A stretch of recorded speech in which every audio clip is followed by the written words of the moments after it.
I can't imagine there's many people that think Dillon Gabriel's a better quarterback than Shedeur Sanders. I don't care where they were drafted. And if the Browns are the one team that thinks that, then I'm going to suspect it's not true. They don't know what they're doing. They've been on every quarterback evaluation for 30 years. Right. I never root against anybody. Yeah. But I'd be surprised if Dillon Gabriel's ever a legitimate starting quarterback for the Cleveland Browns. I'd be surprised. I just don't think. Well, then it is a wasted pick because you took him in the top 100. Yeah, but potentially, you may get away with it because of Shedeur. Gabriel-Sanders just flipped Cleveland into his city, and apparently, there's no room for a QB roommate. Word is, Dillon Gabriel tried to step up, maybe a little too bold, and things went from tense to volcanic. Heated words. Shoves. A full-blown clash for the throne. The Browns coach? Didn't flinch. Gabriel, suspended. Benched. Erased. Meanwhile, Shedeur's moving like the team bus has his name on the title and the parking lot's reserved for QB1 only. Soap opera?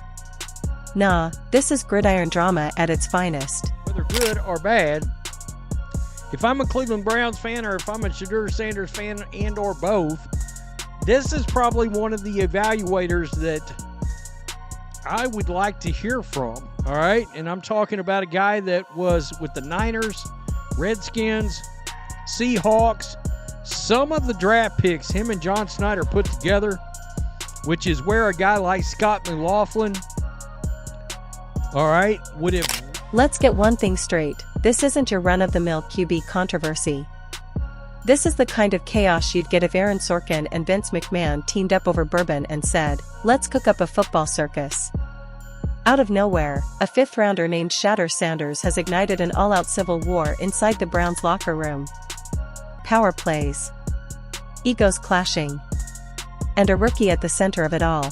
The Cleveland Browns quarterback room, and the two rookies is already there. That's Shedeur Sanders and Dillon Gabriel.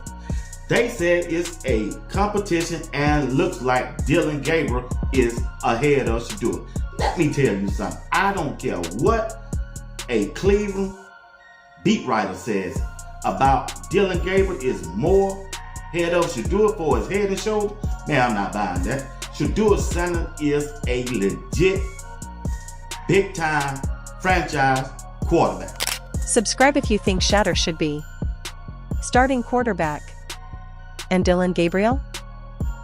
He took a rough week and turned it into a full-blown legacy meltdown. It started like every typical training camp story, some upbeat quotes, bland interviews, and two rookie QBs acting like they weren't secretly plotting to outshine each other. That charade? It died in under 15 minutes. Because Shedeur didn't just show up to compete, he showed up to take over. Turf claimed. Spotlight seized. And Gabriel never saw it coming. You're coming in here as the third-round pick. Shedeur's coming in as the fifth-round pick, yet he brings a lot of the social media and the entourage and the hype and all the hoopla and all that kind of stuff. So what is your sort of mindset or approach to that whole notion of that? Yeah, I mean, for me, life of simplicity is a life full of, focus. Life of, complexity comes with life of distractions, but for me, I'm focused. I'm simple. I know what I'm. With an arm like a rocket launcher and the confidence of a guy already planning the pose for his bronze statue, Gabriel-Sanders torched the Browns defense like it was a pickup game at a corporate retreat. Meanwhile, Dillon Gabriel looked like a Windows 98 update, slow, clunky, and hopelessly behind. Shedeur wasn't just making throws, he was submitting evidence for a QB1 promotion.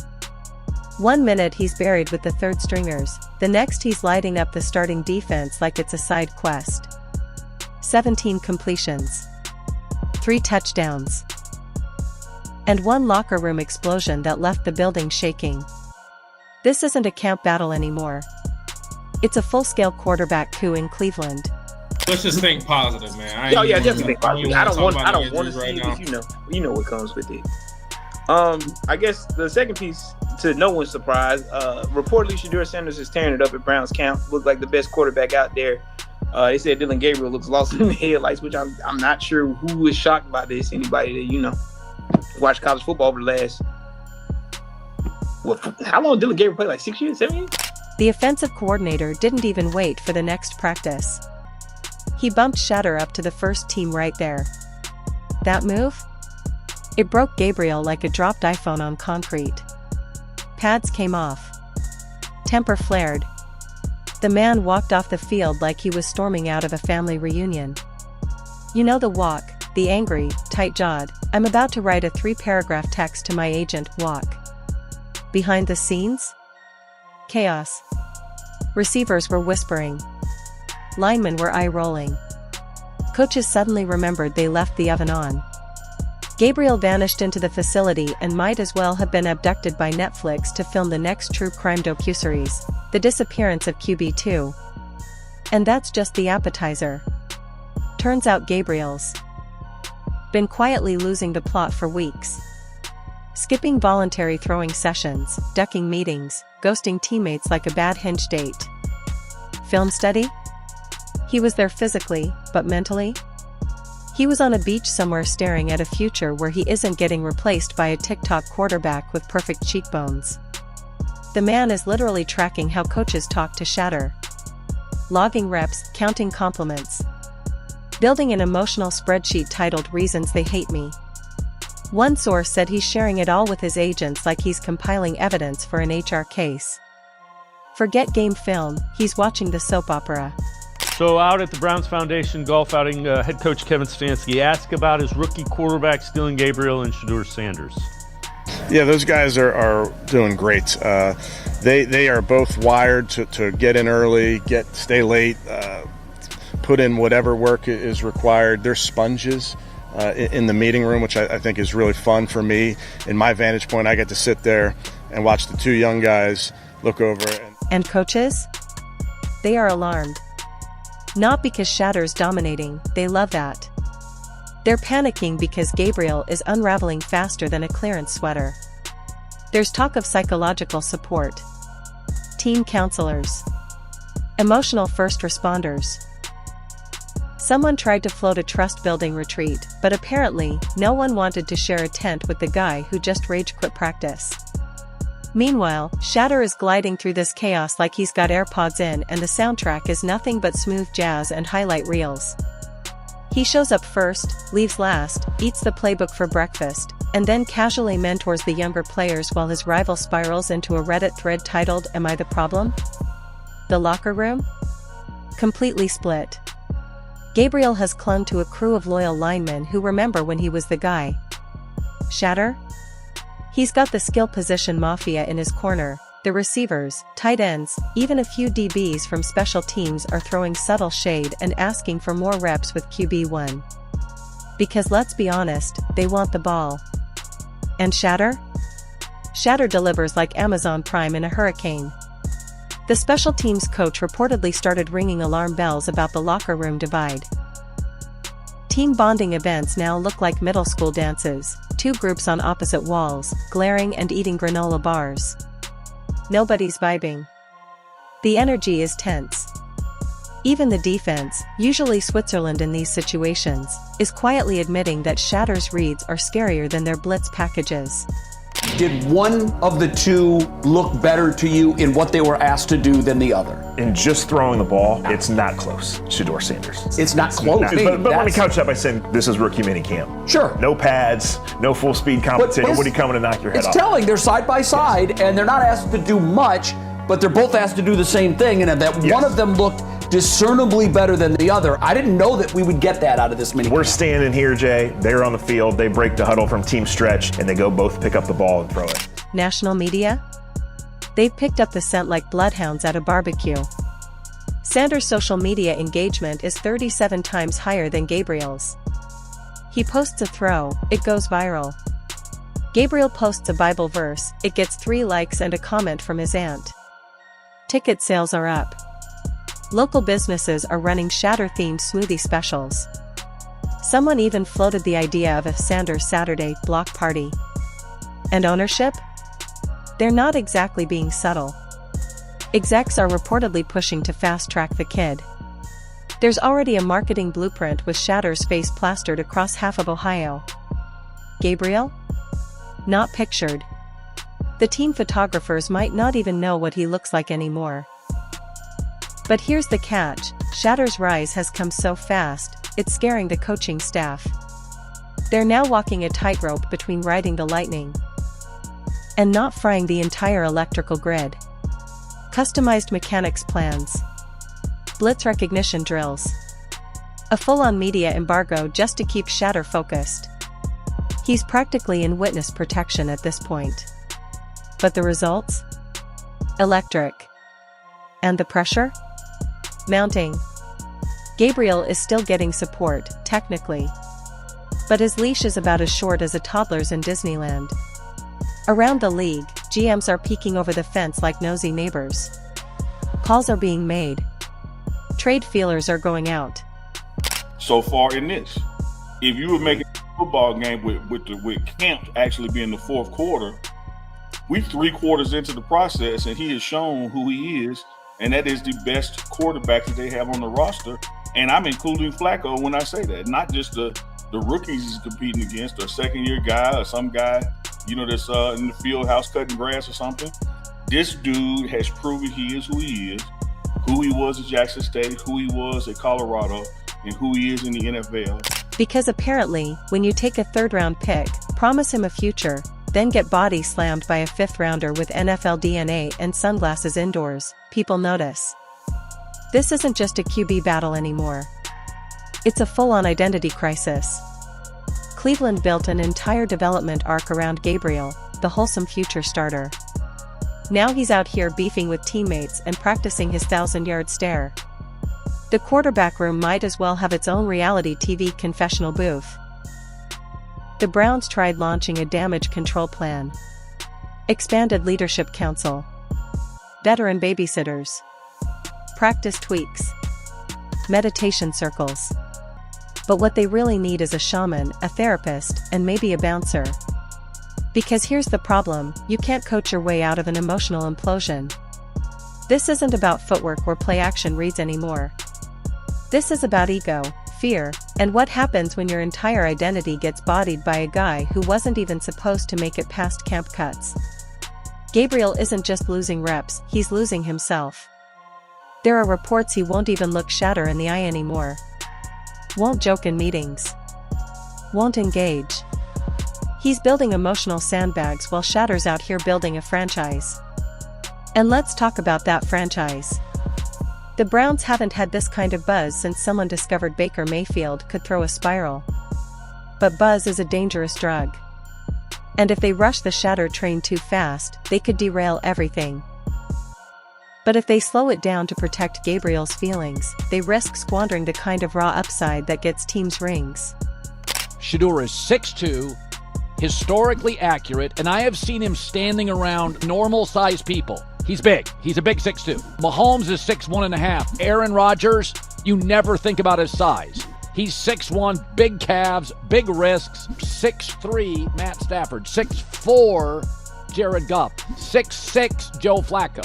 Eli was 6'5". Peyton was 6'5.5" or whatever he was. Dillon Gabriel is noticeably smaller and thinner than Bo Nix, and Bo Nix is not ideal size in the NFL. He is a very, very small guy. Gabriel-Sanders, he's much bigger. So, what does Cleveland do? Roll with the hot hand and let Gabriel sulk his way onto the inactive list? Or slow play it and hope Shedeur doesn't catch wind of just how ready he already is? Oh, and in case you were wondering, yes, there was a fight. A real, pads on, words were said, tempers flared showdown at practice. Coaches rushed in. Helmets were thrown. And afterward?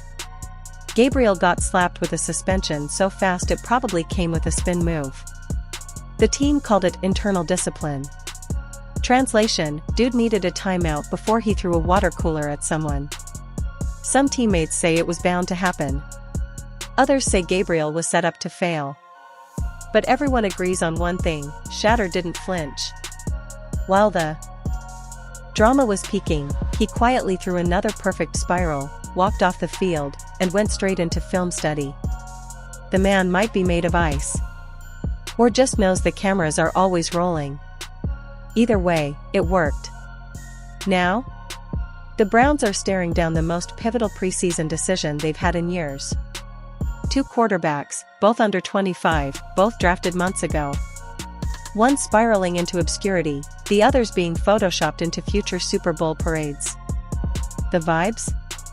Immaculate on one side, radioactive on the other. The Browns coaching staff is officially in DEFCON 1. Practice plans? Scrapped. Torched. Set on fire like a Browns jersey in 2016.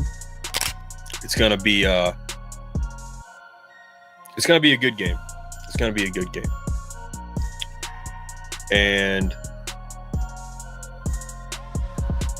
it's Dillon Gabriel's now with the Browns. They got Shedeur Sanders. It sounds like Pickett is the leading guy right now for that quarterback room in Cleveland. So he's not with Oregon anymore.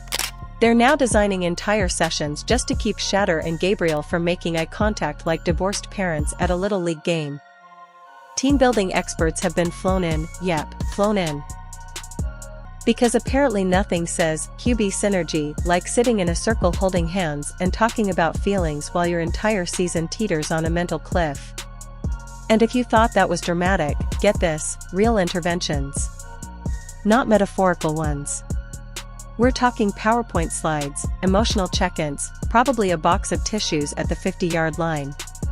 This isn't training camp tension, it's one tear-stained guitar solo away from a full-blown Netflix docuseries.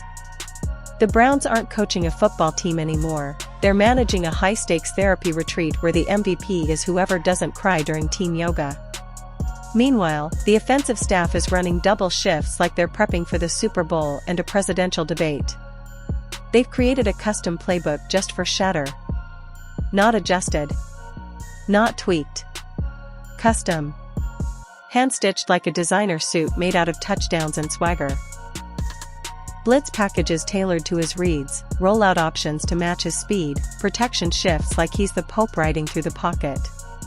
It's a full-on fast-track plan, and they're taping it together with caffeine, desperation, and a prayer to whatever football gods still tolerate Cleveland. And to keep this chaos from leaking? Media embargo. Shut it down. No interviews, no leaks, no peeking behind the curtain. The Browns are basically hiding Shedeur in a bunker while Gabriel spirals like a rejected Bachelor contestant. Looking at Kenny Pickett and looking at Dillon Gabriel, this quarterback competition is not even close. I don't care what nobody say from the inside of the building. Them teammates know. They know Shedeur Sanders is way ahead of Dillon Gabriel as performing wise. Can you throw that football to an open receiver? That's the question. When you see a defense coming at you, can you stand up in that pocket and deliver that ball to an open receiver without flinching? Because let's be real, this isn't just a quarterback battle anymore.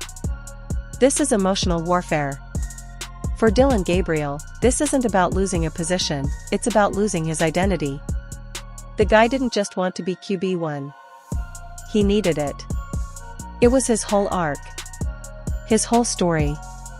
And now, every time Shedeur makes another laser throw, Gabriel isn't just getting beat, he's getting erased. You can feel it. The guy who was once dubbed the future now looks like he's watching someone else's prophecy unfold in his jersey. And yet, Shedeur? Cool as a cucumber in an ice bath. Shows up early. Leaves late. Still dapping up teammates, still offering pointers. Still asking Gabriel if he wants to run routes after practice. Gabriel just stares at the turf like it owes him money. While Gabriel's building emotional barricades, Shedeur's handing out blueprints for bridges. And the team notices. They feel it. Vets are watching closely. The younger players are whispering. Coaches are sweating. The whole building is a pressure cooker with cleats. And now the Browns find themselves at the most dangerous fork in the road: follow raw, undeniable talent, or protect their previous investment. Because this isn't about who threw the prettiest spiral in July. This is about the soul of the team. Do they crown the guy who's already winning over the building? Or slow roll it for the guy they once believed was the future, even as that future crumbles in real time? Yeah, I think you got to take this thing like in pieces, like you do a football game. You get a series, you get a quarter, you get a half, you get a game. And you got to win the series, you got to win the quarter, you got to win the half, and you got to do it again. So if we look at everything and parcel it out, he clearly was the best performer in rookie minicamp. Then you go to OTAs, which are not mandatory, but of course he was there, organized team activities. He clearly came out of OTAs with the best numbers. And now we're in the second day of mandatory minicamp, and he's clearly got the best numbers. Because here's the nightmare scenario. The Browns fumble this, and they don't just lose a quarterback, they lose both. Gabriel shuts down. Shedeur walks, or worse, gets overcooked. The locker room fractures like a bad breakup. That new culture they've been selling? Poof. Gone. And the Browns go back to being, well, the Browns. And if that pressure wasn't enough, ownership has jumped into the pool, and they brought floaties made of money. Word is, the business side loves Shedeur. Loves him. Marketing blueprints, jersey spikes, social media fire, he's becoming a walking franchise rebrand. Meanwhile, Gabriel's name? Not even in the pitch deck. Executives are reportedly nudging football ops to start writing a new script, and it begins with QB1, Gabriel-Sanders. Other GMs around the league are watching this like it's a primetime drama. Trade feelers? Already out. Teams are circling, sniffing around like buzzards in NFL polos, wondering how Shedeur slipped to the 5th round and how soon Cleveland's gonna panic. So now we wait. Is this the beginning of the Browns' golden era, or just another chapter in their tragic saga of chaos, promise, and heartbreak? Stay tuned. Because one wrong move, and they're back in the basement. If I'm the coach, I would say the same thing, because he's a young player. We don't want the media talking about a QB issue and a QB battle with 2 young players. He will probably have the most trade value because, like I said, you want them to play well in the preseason so they can increase that trade value and they can have somewhere to go to, and you have some takers out there. If somebody out there sees Dillon Gabriel playing great in the preseason and their quarterback has been playing trash, and now they see that Shedeur is going to be the starter in Cleveland, I would offer some for Dillon Gabriel. And it's not just the locker room watching. Every move Cleveland makes now is being judged. Veterans are reevaluating what performance means. Rookies are seeing who the franchise really backs. And front office politics? They're swirling faster than a TikTok dance challenge. If Cleveland gets this wrong, they risk not only breaking Gabriel completely, but fracturing the locker room, the staff, and their very culture. But if they get it right, they just might have found their quarterback of the future. A guy who wasn't supposed to be the headline but became the whole story. So buckle up, Browns fans. The quarterback room isn't just on fire. It's become a live-action morality play. Ambition versus expectation. Poise versus pressure. Shedeur versus the script. And in the end, there are only 2 outcomes, rise or rupture. Place your bets.